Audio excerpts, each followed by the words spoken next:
הוא עוד לא בן 30, הוא בעל אתר הדרכות תכנות בנושאים שונים, קהילה שלמה שוקבת אחריו, ולאחרונה הוא גם השיק כלי שיעזור למקסם את יכולות הקידום האורגני והנגישות באתר שלכם. טסטימוניז עם סער טוויטו.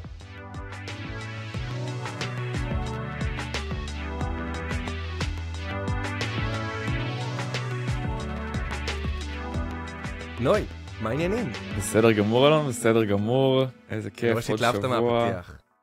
אני ממש אהבתי את הפתיח, שתדע לך, זה בין הפתיחים, פתיחות, פתיחיים.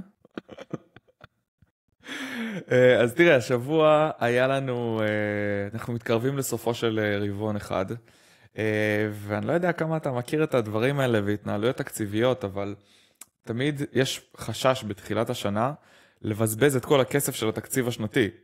אבל אתה מגיע לסוף הרבעון הראשון ואתה קולט שאתה לא בזבזת שום דבר, ובעצם יש לך כבר תקציב לבזבז ואתה מתחיל להרגיש את הלחץ של, אתה יודע, של הסרפלס. של לבזבז כסף. כן, כי אתה חייב, אתה לא רוצה להישאר בסוף השנה עם סרפלס, מה אתה דפוק, אחרי זה יורידו לך את התקציב לשנה הבאה. אז זה השלב שבו המתכנתים באים ואומרים, אני רוצה קורס על דוטנט 8.9, ואתה זורם ואתה משחרר להם. אז אמרנו לעצמנו, בונה, איך אנחנו נדע על מה השיטות הטובות ללמוד, על איזה קורסים כדאי לנו להקשיב להם, ומצאנו מישהו מומחה בתחומו, סער טוויטו. שלום, שלום לכם. שלום, שלום אלון ושלום נוי. תודה רבה על ההזמנה. אז בוא נתחיל אתה יודע, שאלה פשוטה, כאילו, מי אתה? מי אני? אוקיי, שאלה ראשונה, בסדר גמור. אז שמי סער, אני מגבעתיים. אני נשוי לבחורה מדהימה בשם נובי. יש לי חתולה קטנה וחמודה בשם ג'ני. למדת משהו? האמת שלא. למדתי באופן עצמאי. כלומר, אני לא עשיתי קורסים של מכללות או כדומה. אני בעצם... אפילו לא סמסטר אחד ככה בשביל לרצות את ההורים? לא, לא, האמת שלא. אני מאוד מאוד אוהב ללמוד, אתה יודע, דרך האינטרנט, במקום שיהיה לי עכשיו במכללה מורה אחד, אז באינטרנט יש לי מיליונים. עכשיו, חלילה וחס, אני לא אומר לא ללמוד במכללות, להפך, אני מרצה במכללות, ואני גם מנהל מקצועי של חברה בשם בלוטק, שהיא גם עושה קורסים וכדומה. אז בעצם, ממישהו שלא למד בכלל במכללות או באוניברסיטאות, אתה עכשיו מלמד שם, וגם עושה לימודים באינטרנט. נכון, נכון, לגמרי. תשמע, כל הקטע של הלימוד של התכנות נהפך להיות למשהו שהוא די פרוץ. כלומר, אתה יכול להשיג את הידע דרך האינטרנט. יש אתרים מאוד מאוד חמודים, שעוד מעט אנחנו נדבר עליהם גם, כמו יודמי ופלורסייט וכדומה, וגם יוטיוב, כן? שאפשר פשוט לקחת את המידע שם, כמובן שאתה צריך לשבת כמו שצריך, להיות מרוכז במה שאתה לומד, כי אם אתה עושה את זה לבד, כן. זה קושי. כי אתה לא יודע אם אתה לומד את הדבר הנכון, לא נכון, מעודכן, לא מעודכן, ואתה תמיד צריך להיות בהתחלה לפחות, עד שיש לך כבר מושג מה אתה לומד, אתה צריך להיות מאוד עקבי, ומאוד מודע למה אתה לומד.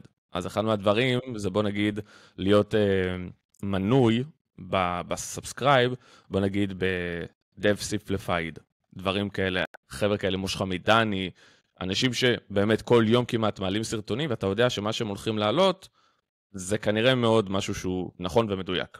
תגיד לי רגע, אבל זה לא יוצר איזשהו מצב שאתה יודע, כל ההדרכות קורסים האלה, ואתה יודע, אז יש יודמי ויודסיטי ופלורל סייט, ויש אותך, וכל הקורסים האלה בסופו של דבר נותנים הרבה מאוד ידע, אבל משחררים לתעשייה הרבה מאוד ג'וניורים או אנשים עם ניסיון, לא עם ניסיון, עם ידע, שעכשיו מחפשים את העבודה הראשונה שלהם, ואז פתאום יש לך 700 ג'וניורים על המשרה, וזה יוצא לפעמים קצת איזשהו אוברלואוד על המערכת. השאלה אם זה בכלל נכון כל הקורסים האלה, ולא איזשהו משהו אחד מרכזי. אני אגיד לך מה, זאת שאלה מצוינת, זה באמת בעייתי, העניין הזה של הג'וניורים שנהיה בזמן האחרון. הייתי אומר לך שיש לי איזשהו פתרון קסם, אבל אני אגיד לך מה גם יכול להיות, ואני גם דיברתי עם מגייסות וכדומה, כאילו אני בקשר איתם, והם אמרו לי, סער, תקשיב, יש מצב שיש בן אדם שהוא ממש טוב, הוא כאילו חיה, ממש ממש טוב, אבל הוא בתחתית הרשימה שלי של הקורות חיים. אני לא אעבור עכשיו 100-300 קורות חיים, כן. כלומר, יש מצב שאני אעבור עד 100, אם אנחנו הצלחנו כבר למצוא את הבן אדם, כאילו אנחנו הצלחנו. עכשיו יש מצב שהבן אדם במקום ה-299 טוב יותר ממנו, נכון. אבל אנחנו בחיים לא נדע את זה, כי אנחנו לא נעבור עכשיו 300 קורות חיים. תשמע, זה מציאות, פתחנו פעם משרד ג'וניור, והיה לנו, תוך פחות מיום הגענו כבר באמת ל-400 קורות חיים. כאילו, לליבי יוצא לכל מי שהגיש את הקורות חיים שלו, אבל אין מצב בחיים שהיינו יכולים לעבור על 400 קורות חיים האלה, וגם כשאתה משתמש בכלים שיעברו בשבילך עליהם, אתה תמיד תפספס אנשים, הכלים האלה מאוד, אתה יודע, מאוד גסים, מאוד מכלילים. בדיוק, ממש. ואז אמרתי לעצמי, אוקיי, איזה פתרון אבל כן יהיה אולי לג'וניורים, או לכל אחד שמחפש עבודה. כי יש כאלה שהם באמת טובים, אבל הם איכשהו מתפספסים. אז אני חושב שאחד מהדרכים לעשות את זה, זה בעצם לפרסם את עצמך. ממש ככה. אם הקורות חיים לא עושים את זה, כי יש עוד 3,000 כאלה, אז אתה תצטרך לעשות משהו שכנראה אחרים לא עושים. וזה לעשות סרטונים, לעשות וובינרים, לעשות את הפודקאסטים, כמו שאתם עושים. ועוד ועוד ועוד, להיות פעיל עד שאנשים כבר מכירים אותך, ובגלל שהכירו אותי כבר, אני קיבלתי הרבה הצעות, חלקם אהבתי, חלקם לא אהבתי, חלקם הצלחתי להתברג עליהם, חלקם אני לא הצלחתי, אבל השורה התחתונה זה שאנשים הכירו, ואנשים פתאום אומרים, וואלה, אני רוצה עכשיו יצר, בוא נבדוק אם הוא זמין. ואני בטוח שיש כאלה עוד. אז אתה יודע, אז אני רוצה לגעת רגע בנקודה הזאת, כי אני חושב שאולי קצת הצנת את עצמך דווקא בנקודה הזאת, והיא נקודה מאוד מעניינת, כי... אני צנוע, אני אוהב להיות צנוע. וזה טוב, זה תמיד חשוב לשמור על רגליים על הקרקע, ותיתן לאחרים להרים בשבילך, והנה אני פה בשביל זה, אני ונוי. ומה שאני בעצם רוצה להוביל אותנו לזה, זה... אחד, נכון, צריך כל בן אדם שעכשיו נמצא בתעשייה, צריך... אנחנו חיים בעולם תחרותי, ואנחנו כן צריכים להציג את עצמנו כמה שיותר, ולהראות כמה אנחנו באמת בעניינים, ולעשות פוסטים, ולדבר עלינו, ולקדם דברים שעשינו. אני קצת נגד כל הקטע הזה של, הנה עכשיו זמני הגיע, כל הפוסטים האלה בלינקדין של, הנה עכשיו זמני הגיע, תעזרו לי למצוא עבודה. כן, זה מאוד גנרי. לי זה קשה. אבל, יש משהו אצלך, דיברת קצת על הקורסים, בפוסטים שאני עוקב אחריך בלינקדין, אתה מאוד מדגיש את זה של בואו תראו איך עושים את זה בתעשייה. הנה, יש לכם פה הזדמנות ליצור משהו שהוא כמו בעולם האמיתי. ואני חושב שזה נותן הרבה יותר ערך מאשר חברות קורסים אחרות שמלמדות אותך ידע עם פרויקטים שלא תמיד בכלל שווים לתעשייה. אני מסכים איתך לחלוטין. אני לא אציין כאן שמות, אבל אני מסכים איתך לחלוטין. אני אגיד לך מה, אפילו גם בקורסים אצלי, בקודינג ויצר, בעצם בכל קורס שיש לי שמה, אני אוהב מאוד לתת משימות לתלמידים. עכשיו, אני לא סתם נותן להם משימות, בואו ותפלטרו לי איזשהו מערך או דברים כאלה, אלא אם כן זה השיעור הזה. אבל המשימות החשובות, או הדרך שבה אני מסביר את הדברים, זה באמת כמו שעושים בתעשייה. לצורך העניין, שאלתי הרבה מתכנתים, אני לא יודע אם הם סיניורים, אבל יש להם כבר, הם עבדו במקום 1-2, אוקיי? בוא נגיד, יש להם כבר איזה 4 שנות ניסיון. כן. ושאלתי אותם, סתם, לצורך העניין, איפה אתם שומרים את הטוקן שלכם? אז רובם אמרו לי ב-local storage. עכשיו, טוקן, בוא נגיד של יוזר, אם אני רוצה עכשיו לוודא שזה אותו יוזר, זה משהו שאתה לא יכול לשים אותו ב-local storage. זה משהו שאתה צריך לשים אותו ב-HTTP only cookie, שם JavaScript לא יכול לגשת אליו, זה הרבה יותר מבוטח. אז כל הדברים האלה שחשובים לדעת בתעשייה, ודרך אגב, זאת שאלה ברעיון עבודה. אחד החברים שלי הלך לחברת סייבר, שאלו אותו את השאלה הזאת. והוא נפל על זה. הוא נפל על זה. רגע, אז למה, אבל הוא לא הקשיב? למה לא מקשיב? לא, זה חבר שלי, הוא לא לקח את הקורס, זה היה לפני קודינג ויצר, לפני קודינג ויצר, אבל, תשמע, יש פה דברים חשובים, שהרבה אנשים אולי לא בהכרח יודעים. ואז כאן נכנס בעצם האיכות של קודינג ויצר. בעצם, מה מייחד אותך אולי מאחרים? עכשיו, כמובן שאני יכול למצוא אחלה של קורסים ביודמי ויוטיוב ופלורוסייט, באמת, הם כולם נפלאים. אני בעצמי למדתי דרך יודמי. אני אוהב אותם. אבל אני חושב שאם אתה מסביר את זה בעברית, ואתה איש מהתעשייה, ואתה חקרת כל כך הרבה, כנראה שאתה מביא פה משהו שהוא יכול להיות קצת מיוחד, שהוא יכול קצת לחדד את הדברים יותר מבדרך כלל, יותר מקורסים אולי שהם קצת גנריים. מגניב. אז איך בעצם הגעת לקודינג ויצר? זה בא מכאב שלך אישי? זאת אומרת, פער שאתה הרגשת על תהליך הלימוד והכניסה להייטק שלך, או יותר מהכיוון של חברים שלך? אני אגיד לך, זה שני הדברים הם נכונים. בעצם, הרמה שלי באנגלית היא סבבה לגמרי. אני שוטף באנגלית, הכל טוב איתה. הקטע זה כשפתאום מתחילים לדבר איתך במונחים של תכנות, אז לפעמים האנגלית זה לא כמו אנגלית פרנץ. זה אנגלית שהיא קצת יותר תכנותית, אנגלית קצת שהיא יותר... מקצועית. בדיוק, קצת יותר מקצועית. ואז אני אמרתי לעצמי, טוב, זה נחמד, אני הצלחתי להבין את זה, אבל בטוח שיהיו כאלה שיהיה להם קשה, ואולי זה מה שישבור אותם, הפן הזה של השפה. אז בואו נעשה אחד של ישראל, בואו קצת נרים לישראל, בואו, אנחנו חזקים בהכל, בטכנולוגיה, ברפואה, בזה, למה שלא גם נהיה חזקים בקורסים? כן, בהוראה, נכון, בקורסים. ואז אמרתי, טוב, אני אעשה את זה. זה בעצם הסיבה הראשונה שעשיתי את קודינג ויצהר. הסיבה השנייה שעשיתי, זה כי אני התחלתי ללמד במכללות. בוא נגיד, סתם אני אזרוק לך, האקר-יו, אורצינגלובסקי, לימודי חוץ, בלוטק. איפה אתה היית שניתי בהאקר-יו? זה באמת מעניין. אז כאילו אני אומר לעצמי, אוקיי, במקום שאני ארצה עכשיו ל-30 איש בזום, למה לא לרצות עכשיו לאולי 30,000 אנשים? כאילו, בוא, אני אעלה את כל הידע שלי להקלטות, ולא רק 30 אנשים, או כאלה ששילמו 30,000 שקל, יוכלו לצפות בקורסים וללמוד, אלא כל עם ישראל, ואפילו גם מחול, יש לי גם לקוחות מחול, שהם קנו את הקורסים שלי, וכאילו, למה לא לפתוח לך את כל הלידים, את כל הלקוחות, שהם יהיו, ולאו דווקא 30. עכשיו גם המחירים, זה לא 30,000. בוא אחי, החבילה שלי עולה 486 שקל, החבילה עם כל הקורסים, ואתה יכול תכלס להיכנס להייטק. כלומר, אני מלמד את כל מה שאתה צריך, כדי כבר להיכנס. מדהים, מדהים. אבל, אתה יודע, הסתכלתי על המחירים של הקורסים, ואני רואה 80 שקל, 70 שקל.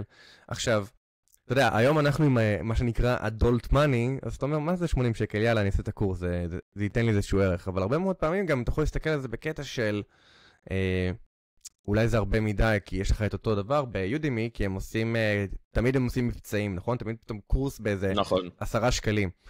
ואתה אומר, מה זה? פה זה 10 שקלים, פה זה 80 שקל. ואתה יודע, לכאורה בן אדם רואה קורס JavaScript. בשני המקומות, אבל פה זה 80 ופה זה 10 שקלים. אוקיי, אז שאלה מאוד מאוד טובה. אז ככה, שאני רציתי לשאול שאלות ביודמי, לצורך העניין, לא חזרו אליי. זה בעייתי. כאילו, אם אתה צריך עכשיו עזרה או לשאול שאלה עכשיו, זה קצת בעייתי, כי לפעמים יש להם 100,000 סטודנטים ואפילו יותר. תלוי איזה קורס אתה לוקח והכל. אבל כאן אנחנו מדינה קטנה יותר. השפה היא בעברית. זה דבר ראשון. כלומר, מחסום השפה ירד פה. הדבר השני שיש פה, זה שאני איתכם. שים לב, בכותרת של ההום פייג' אצלי, אני רושם שמה עם מנטור אישי. זה לא סתם כותרת. אנשים... לא סתם שיווק. בדיוק, זה לא סתם שיווק. אני תכלס מדבר עם הסטודנטים שלי. בוא נגיד עכשיו יש לי 300 סטודנטים. אוקיי? קצת יותר. אבל בוא נגיד שיש לי 300 סטודנטים. אוקיי? לפחות 10 מהם שולחים לי הודעה, תקשיב, אני לא הבנתי מה עשית בשיעור 26 ב-Node.js כשדיברת על MQL. אני מדבר איתם. אתה כאילו... אני איתך בשיחה. זה כאילו מורה פרטי שהעסקת ב-80 שקל. גדול. אז כן, בדיוק. אז אם אתה לוקח את פן השפה ואת הזמינות שלי, אתה מקבל פה תמורה מעולה. תמורה ממש ממש טובה לאנשים, א', שהאנגלית שלהם אולי לא בהכרח טובה, 2, הם צריכים אולי מישהו לדבר איתו אם הם מסתבכים. יחס יותר אישי. בדיוק, יחס יותר אישי. ובגלל זה, קודינג ויצהר כאן. איך אתה מנתח את השוק אבל של אתרי לימוד? אם אתה מסתכל על יודמי, קורסרה, יודסיטי, מה מבדיל ביניהם? הבנו מה מייחד את קודינג ויצהר, אבל כל שאר האתרים, פלורל סייט. בעצם השאלה זה, מה כאילו שונה? אני מנסה להבין, יש לי עכשיו תקציב, כמו שאמרתי בתחילת הפרק, יש לי תקציב להעביר קורסים למתכנתים שלי, ישראלים או מחול, ואני מנסה קצת להבין בתור מישהו שחי ונושם את השוק הזה ואת העשייה הזאת. איך אני בוחר את האתר הכי טוב בשביל קורסים לעובדים שלי? אוקיי, אז דבר ראשון, יש כאן את העניין של מי מנחה את הקורס. האם זה מישהו שאתם מכירים אותו, כמו מוש חמדני, או אנג'ל, אני חושב שהשם שלה, חמודה, או שזה מישהו שאתם לא מכירים, ואתה רואה גם ביודמי, סתם לצורך העניין, שקנו ממנו רק, לא יודע, 20 קורסים. כאילו יש לו רק 20 סטודנטים. אז הדבר הראשון זה העניין של מי מרצה. עכשיו, אני לא רוצה להרים לי, אבל אני מקבל ביום בלינקדין לפחות איזה 20-30 פניות מג'וניורים, תשמע, ראיתי את הפוסט שלך על גרידמי, תשמע, ראיתי את הפוסט שלך על local storage, דברים כאלה. ואז כאילו, אנשים כבר מכירים, כמו שאתם אמרתם, יש איזושהי קהילה מסוימת, אז יש לך יותר ביטחון ללמוד אצלו. חוץ מזה שיש את הפן האישי, שהם תכלס יכולים להתכתב איתי. כן. הדבר השני זה התאריך. בוא, אצלנו כל יום יש לנו שינויים, אם זה בנקסט, אם זה בריאקט, יוצאים מוקים חדשים, יוצאים גרסאות חדשות. העניין של התאריך הוא חשוב. כלומר, מאוד, אם אתה יכול לשאול את הבן אדם שיצר את הקורס, נניח וזה לא חשוב, אבל אתה יכול לשאול את הבן אדם מתי יצא הקורס, והוא יגיד לך 2012, ברח. אבל אם הוא יגיד לך על 2024, 2023, ונניח ושום דבר אחר לא השתנה, אז הכל בסדר. כמובן שעדיף כמה שיותר להתקן את הקורסים, בגלל זה גם אני מתקן ברשימה של הקורסים, שהקורסים הותקנו לשנת 2025. עכשיו, כמובן שאנחנו לא נתקן את זה כל יום, כי עוד פעם, יש דברים שיכולים להשתנות על בסיס יומיומי. אז בערך פעם בחודש, אנחנו מקפצים את כל מה שהשתנה, פחות או יותר, ופשוט עושים ריפיין, עושים סרטון חדש על זה. ממש עבודה אג'ילית, הייתי אומר. כן, תשמע, אתה חייב להיות מעודכן, זה גם אחד הקשיים, זה להיות תמיד מעודכן, אם זה סרטונים חדשים, אם זה טכנולוגיה חדשה ודברים כאלה. עכשיו, אתה עוקב אחרי נאס דיילי? אז נכון, יש לו... אני שלחתי לו מלא הודעות, אני מקווה שהוא ישמע את זה, אם הוא ישמע את זה, אני שלחתי לו הודעות שהוא היה פה בתל אביב לפני איזה 2-3 שבועות, אני אמרתי לו, אחי, אני שרוף עליך, תן לי להזמין אותך לקפה, אני בא אליך. הוא לא עונה לי. תשמע, אני חושב שיש הרבה אנשים ששלחו את אותה הודעה בדיוק, אז... כן, לגמרי. זה העניין של הקורות חיים, מה שאמרנו. יש הרבה ששולחים לו, ויש מצב שאני שלחתי לו, ויהיה לנו אחלה מאץ', אבל התפספסתי בגלל הכמות. צריך למצוא לזה איזשהו פתרון. אז הנה פתרון. נוי, בוא נארח את נאס דיילי, ואז נעשה לו אמבוש עם סער. יואו, כן. סער כזה מחכה מאחורי הקליפ. למי שפספס עכשיו ומאזין ולא צופה בנו ביוטיוב, אנחנו זמינים גם ביוטיוב, אני עשיתי חיקוי של פיל שמתחבא מאחורי בובת חרסינה, לא יודע איך לתאר את זה אפילו. פיל שמתחבא מאחורי בובת חרסינה? אני לא ראיתי את הפיל, נוי, אני פה ואני רואה אותך ואני לא ראיתי את הפיל. אתה כנראה לקחת משהו היום. א', כן, יצאתי לתקווה מוקדם יותר, לא משנה, בכל מקרה, מה שרציתי להגיד על נאס דיילי, זה שהוא מדבר כל הזמן על הקריאייטור אקונומי, הוא מדבר על זה שהדרכים שבהם אנחנו לומדים היום, משתנות כי אנחנו לומדים מהאנשים ולא לומדים ממוסדות.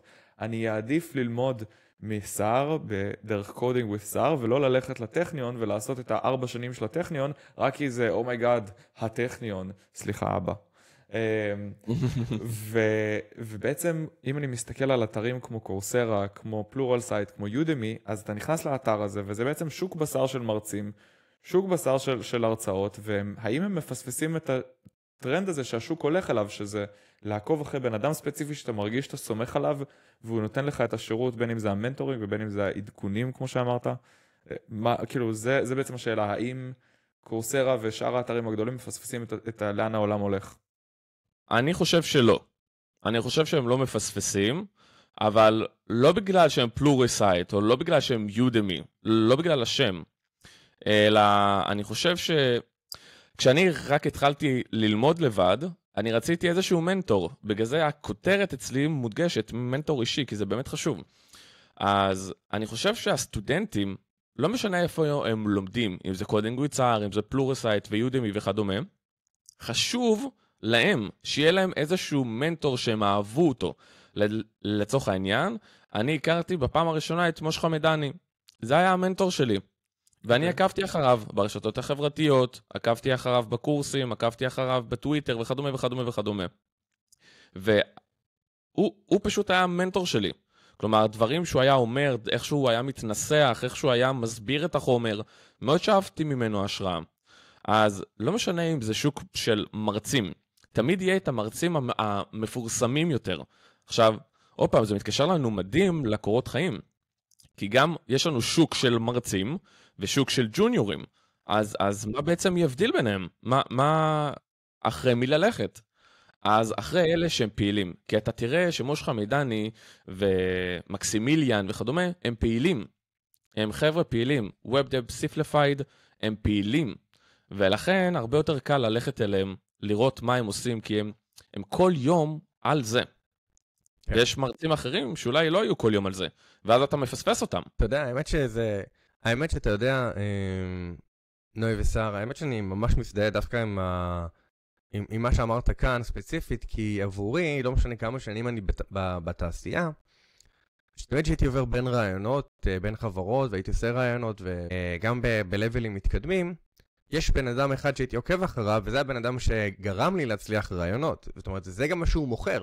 עכשיו, הוא לא נותן מנטור אישי, אבל הפלטפורמה שהוא בנה, מאפשרת כל כך הרבה. במקרה הזה, זה לא פלטפורמה מתחרה ליודמי או קודינג ממסר, זה פלטפורמה שנקראת אלגו אקספרט, זה פלטפורמה שמכינה אותך לרעיונות עבודה. אני מכיר אותם. והבחור הבעלים, בחור בשם קלמט, לימד אותי איך לדבר ברעיונות עבודה. עכשיו, אני לא יודע איך לדבר ברעיונות עבודה. אני יודע איך לדבר בפודקאסט, אבל ברעיונות עבודה אני לא יודע. אבל דווקא האישיות שלו, ואיך שהוא הדריך, ואיך שהוא הסביר, יחד עם הפלטפורמה, נתן לי הרבה מאוד כלים. אז עקבתי אחרי הבן אדם הזה, כי זה עבורי היה סוג של מנטור, גם אם לא היה יחס אישי, אבל יחד עם זאת, הוא נתן לי הרבה מאוד כלים, כדי שאני גם לא צריך אותו. יש לי את הפלטפורמות האחרות, ואז בעצם, אוקיי, אז יש לך גם את היחס איזושהי אישיות שאתה עוקב אחריה, אבל גם אתה מקבל כלים לפלטפורמות אחרות, ואני חושב שזה נותן איזשהו ערך, שיש לך את האפשרות באמת ללמוד ולקבל כלים, נכון? כי אתה רוצה לתת לדייג את החכה, ולא לתת לו את הדג. כאילו, חשוב לעקוב אחרי האנשים האלה. אני מכיר אותו כי הוא פשוט איפשהו פתח לי שם איזושהי פרסומת ביוטיוב. נכון, יש לו את השין הזה, יש לו את הדיבור הזה קצת... יש לו, אבל הוא מתוקי בטירוף, יש משהו שמעניין באמת, אנחנו רוצים קצת אינסיידר אינפורמיישן. מה הקורס הכי פופולרי שיש לך היום? אוקיי, אתה רוצה שאני אכנס לאתר שלי ואז אני אגיד לך? עשיתי לעצמי, זה רק דף שאני רואה אצלי, עם מלא שאילתות במונגו-DB וכדומה, שבעצם אני יודע כמה אחוזים של בוגרים יש לי, מי סיים מה, איזה שיעור הכי קשה וכדומה. והקורס הכי פופולרי זה בעצם קורס JavaScript. אחר כך זה Node.js. קורס JavaScript מבוא ל-JavaScript? לא, קורס JavaScript זה בעצם קורס, כל מה שאתה צריך לדעת על JavaScript. זה קורס של 15 שעות. עכשיו תחשוב, 15 שעות של הקלטה, זה הרבה מבחינת חומר. כן. שיעור במכללות, 15 שעות, אני לא יודע אם אתה מספיק להגיע בכלל למה זה JavaScript. כי יש אנשים ששואלים שאלות, ואתה מתעכב, כי יש גם הפסקות וכדומה. אבל פה זה נטו חומר, 15 שעות שהם נטו חומר. בגלל זה הרבה זמן. אתה רואה את רמת הסבלנות של אנשים? זאת אומרת, היום, אתה יודע, אנשים רואים דברים ב-2x, או שאין להם סבלנות לראות דברים כל כך ארוכים. זה משהו שאתה חושב עליו, שאתה מקליט את הקורסים? כן. וזה גם מה שאנחנו רואים אצלי בסטטיסטיקות. בעצם קורס JavaScript הוא הקורס הכי ארוך והכי פופולרי. אבל האחוז שמסיימים אותו הוא נמוך. עכשיו, אני גם יודע את זה, כי גם כשאני לקחתי לצורך העניין קורסים ביודמי, והם היו ארוכים, לא תמיד סיימתי אותם. אבל זה משהו שהוא הגיוני. כלומר, אני יכול להגיד לך שיש לי קורס שנקרא Clean Code ו-Refactoring, שהוא בסך הכל 3 וקצת שעות. סיימו אותו 100%. וואו. או כמעט 100%. בוא נראה. בוא נראה אם אני מוצא אותו. 99.9%, אתה רואה אותו באחוזי... 95%, בדיוק. 95% סיימו אותו, כי הוא מאוד מאוד קצר. הוא קולע בדיוק למה שאתה צריך, אבל ככל שהקורס הרבה יותר ארוך, ככה יש יותר מאמץ מצד של התלמיד או התלמידה לסיים בעצם, והם לא תמיד מסיימים, כי הקורס גם נהיה יותר ויותר קשה, ככל שאתה ממשיך אותו. וזה משהו שפידבק שאתה מקבל, זאת אומרת, אתה מקבל פידבק מהסטודנטים שלך שאומרים, הקורס הזה היה יותר מדי קשה, או הנושא הזה אולי בעייתי דווקא לקורס הזה, ואולי צריך לעשות איזשהו קורס מתקדם יותר? אז זהו, את זה אני לא שמעתי עדיין. מה שאני כן שמעתי זה שלפעמים יש איזשהו סקשן שקשה לסטודנטים, והם מבקשים ממני בו עזרה. לצורך העניין, כל מה שקשור הסינכרוניות בג'אווה סקריפט, async await ו-callback ודברים כאלה. זה שיעורים קשים. זה באמת שיעורים קשים. אני מנסה כמה שיותר להסביר את זה, וסתם שתדע, הרבה מהגורמים שקונים אצלי את הקורסים, הסיבה העיקרית שהיא חוזרת על עצמה, זה בגלל שאני שמעתי איך אתה מסביר בלינקדין על נושא מסוים, ואז התאהבתי בך. כלומר, גם אתמול, מישהי רכשה את כל הקורסים שלי, ואמרה, תקשיב, אני חייבת להגיד לך, רכשתי את זה, כי אני אוהבת איך שאתה מסביר את הדברים. פרסמתי איזה משהו בפייסבוק, על גרידמי, ופשוט משם. איזה מדהים, איזה כיף. כן, זה חשוב להסביר. יפה. טוב, אז תראה, אנחנו מתקרבים לסיום, ורצינו לגעת באמת בגרידמי, יצא לך להזכיר את הדבר הזה פה ושמה. מה, כאילו, קודם כל גרידמי, כאילו, מה, חמדנות? לא, גריד, כאילו, חמדנות אני חושב שזה עם שני. נכון. כן, הרבה שאלו אותי על זה, אז בוא נפוצץ את זה שנייה. אני אעשה לי קצת בושות, אבל זה סיפור מצחיק. אז בעצם אני הלכתי ל-Namecheap, אתר שבעצם אפשר לקנות שם דומיינים, ואני הכנסתי GradeMe, כי בהתחלה זה אמור להיות GradeMe, כאילו... או דירוג, כאילו. כן, ציין אותי או תדרג אותי, משהו כזה. ואני רשבתי GradeMe, או לפחות זה מה שאני חשבתי שאני כתבתי, אוקיי? ואז אני אומר, וואי, הוא פתוח, הוא זמין, $11, למה לא? איזה יופי. ואז אחר כך, אחרי שאני עושה את כל הרקורדים עם ה-DNS ואימיילים ודברים כאלה, אני לא אשמם אתכם, אבל אחרי שעשיתי את כל הדברים האלה, וזה קצת עבודה, כי זה קצת מעצבן, אתה צריך לחכות 72 שעות, עד שה-DNS יתעדכן ודברים כאלה. ואז אני מסתכל על הדומיין שלי, שנייה עוד פעם, ואני אומר, אוי, שיט, זה לא GreatMe, זה GreatMe. ואז אמרתי, אוי, אוי, אוי, אוי, אוי. הלכתי עוד פעם ל-Namecheap, בדקתי כמה עולה GreatMe. ואז ראיתי שזה $1,000 וקצת. אוי, אוי, אוי. אז אמרתי לעצמי, אוי, אוי, אוי, בסדר, כאילו, אין לי בעיה לשלם את $1,000, יש לי בעיה עוד פעם לעשות את ה-DNSים, ואנשים כבר נכנסו אל האתר הזה, ויש לי מנויים. עכשיו אני יכול לעשות כל מיני הפניות של 301 ודברים כאלה, אולי אני אעשה את זה בהמשך, אבל אז אמרתי לעצמי, וואי, זה סיפור כזה מצחיק, שאני הולך להשאיר את GreatMe, ואני הולך לספר עליו, כי זה פשוט סיפור מצחיק וכיף. אז מה GreatMe עושה? אוקיי, אז מה שGreatMe עושה הוא בעצם הדוקטור של האתרים. בעצם אנחנו מנתחים שם יותר מ-100 פרמטרים, שבעצם הם סופר דופר חשובים לכל מי שבונה אתר, בין אם זה Wix, WordPress, Shopify, כל אתר שיש לו בעצם אחסון ודומיין, אתה יכול לקחת את כתובת האתר, להכניס אותה בתוך GreatMe, אתם תחכו עד 3 דקות, בדרך כלל זה חצי דקה עד 45 שניות, ואתם תקבלו דוח מקיף מעל 100 פרמטרים, אודות האתר שלכם. ציונים של פרפורמנס, best practice, accessibility, SEO, meta tags, אתם תקבלו total score, וכל בעיות שאנחנו מצאנו באתר, אנחנו מראים לכם את זה בוויזואלית מאוד מאוד יפה, מראים לכם בדיוק את הנתונים, URLים שמקשים על הטעינה, CSS, קבצים, למה השארת איתי, הכל באופן מסודר, והכנסנו גם פיצ'ר חדש ממש אתמול, או לפני יומיים, אני לא זוכר, שבעצם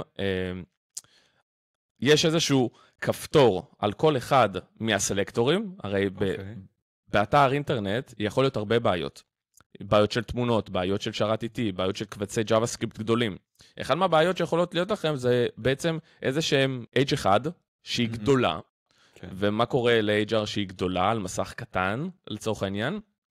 היא תופסת הרבה מקום, ולדפדפן קצת קשה לצבוע אותה, למרות שזה סתם טקסט, כן? אבל עדיין קשה לצבוע אותה. ועכשיו אני לא מדבר איתכם על תמונות ווידאוים ששקולים יותר, כן? אבל אחת מהבעיות זה בעצם largest contentful paint, שבעצם הוא אומר מה החלק הכי גדול במסגרת ה-viewport, שלקח לדפדפן שלכם הכי הרבה זמן להטעין אותו. מגניב. אז במקום שאני אראה לכם סתם את הסלקטור ואת הלייבל ואת הדברים האלה, אנחנו הצמדנו ליד כל סלקטור בעייתי, כפתור שנקרא G-Selector, שאתה לוחץ עליו, הוא שולח אותך אל האתר שלך, ומסמן לך בלייב את אותו אלמנט. כלומר, לא מספיק שאני רק אגיד לך מהו, אלא גם אתה תראה אותו בעצמך. ובשביל זה אתם צריכים לקחת את הסקריפט של גרידמי, להתקין אותו אצלכם באתר, וזהו. כל הסקריפט יתעדכן באופן אוטומטי אם אנחנו מתקנים, וזה פשוט חוויית משתמש באמת מדהימה. וואו, באמת, שאני עשיתי את הפיצ'ר הזה, אני אמרתי לעצמי, וואי, אני הולך לשוק, ואז לים, אני לא עובד היום, אני פשוט הייתי מבסוט על עצמי, אני אמרתי, וואו, מדהים. זה באמת חוויית משתמש, והחבר'ה שמתעסקים עם גרידמי, יש לנו כבר מעל 400 וקצת מנויים. החבר'ה כן, לגמרי. החבר'ה שמתעסקים עם גרידמי, בעצם אומרים שזה פיצ'ר מדהים. זה באמת באמת פיצ'ר טוב, אני גם חושב את זה. שמע, כשעושים משהו טוב, אז כנראה שהדברים ימשיכו להיות טוב, ואתה יודע, פידבקים וביקורות תמיד יש, שמע, אנחנו כבר שמנו את העין שלנו עליך, וזה מה שככה גרם לנו באמת להזמין אותך אלינו. אתם, סליחה שאני הפרעתי לך, אתם הרמתם לי עכשיו אני ארים לכם, באמת, אתם שני חבר'ה מקצוענים בטירוף, וכיף להיות איתכם, כאילו יש אווירה של החוקים, כאילו שכיף לדבר איתכם, וכיף, באמת, אז סחטן עליכם, באמת. לא צריך לשגר, לא צריך... קצת לשגר. אז כן, אז גם לנו היה מאוד מאוד כיף, אנחנו באמת משתדלים לעשות משהו שהוא, אתה יודע, בסופו של דבר לתת את הבמה לאנשים שאנחנו מארחים פה, ובאמת לספר קצת את הסיפור של מאחורי הקלעים שלהם, וזה בעצם המטרה של טסטימוניז, אין לנו איזה משהו ככה מסובך או מורכב מדי, אנחנו משתדלים להיות אותנטיים כמו שאנחנו, אז אנחנו שמחים מאוד שנהנית, ואנחנו מאוד נהנינו יחד איתך פה. המון המון תודה ששיתפת אותנו על מאחורי הקלעים של קורסים בהייטק.